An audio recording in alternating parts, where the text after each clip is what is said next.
think one of the other aspects of the ICTS story, which may relate to some of the viewers, is that today it has a subsidiary called Authentics, and Authentics is used by Elon Musk to verify identity of people on his X, formerly Twitter, platform. And I think one of the things about Elon Musk, which has escaped people's view, is his relationship with the Israelis, which precedes the period where they pressured him post-October 7th. SpaceX, his company, launched spy satellites for the Israelis, a company called ImageSat International, which Unit 9900 in the Israeli military relies upon. It's the visual intelligence unit, which gains the advantage by viewing places it bombs very, very far up in the sky. So they're using, in real time still, they're using this technology of Musk. So SpaceX launched the spy satellites. Okay.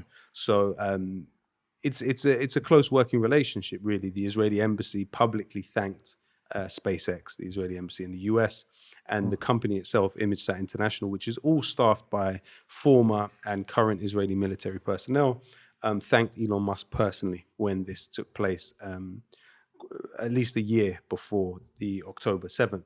So it's interesting, this relationship. And I think ICTS is possibly one of their more successful projects when you think about a massive, giant airport management and security, aviation security company, which is spanning across at least 10 countries, is all over Europe, but has come out of the Netherlands in that period of the early 80s.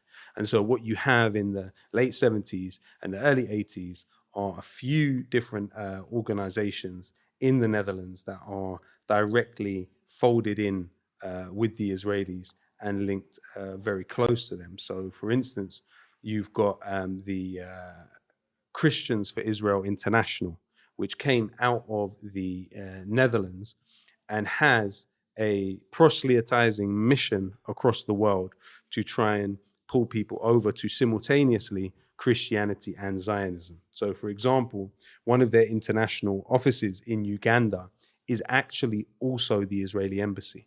So imagine this is a supposedly Christian Dutch organization which shares its office with the Israeli embassy in Uganda.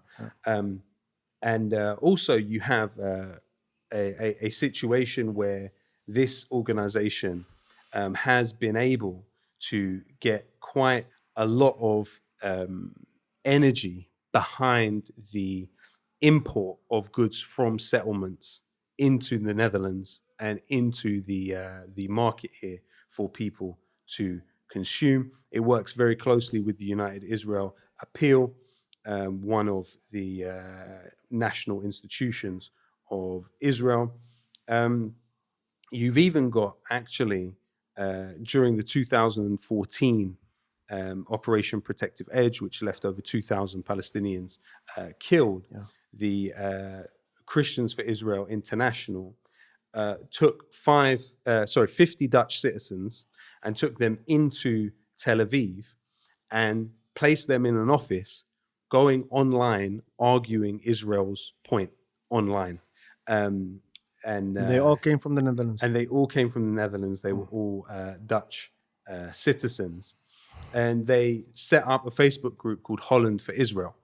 And so on one side of it, what it tries to do is present these things as organic and just coming from Dutch support for the Israelis. And there's an element of truth to that, but it's masterminded. It's masterminded and it's directly coordinated with the Israeli government.